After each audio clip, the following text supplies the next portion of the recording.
مبروك الحمل، إن شاء الله تجيبي بنت أمورة زيك كده. يا رب بس ما تطلعش شقية وتطلع عيني. بإذن الله تطلع قمر زيك. أبعتلك بوسي تسليكي شوية؟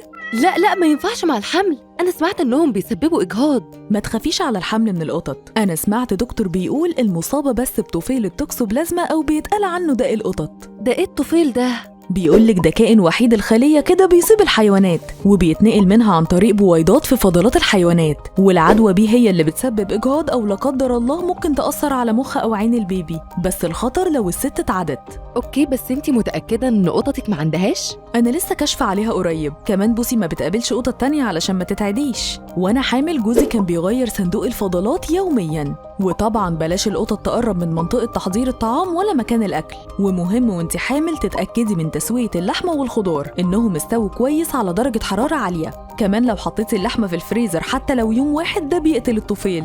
طيب كويس جدا، طمنتيني، أنا ما كنتش أعرف كل الكلام ده. انت عارفة كمان ان الطفيل ده ممكن يجي لغير القطط؟ الأحسن تخلي جوزك يكشف على زقزوق وزقزوقة العصافير. طيب كويس إنك قلتيلي، هبعته بيهم للدكتور أول ما يرجع نطمن. سلام بقى، هدخل أحضر أنا الغدا. ما تنسوش تتابعونا في الرسائل الجاية من حملة أكلك حملك، ناكل صح لحمل صح.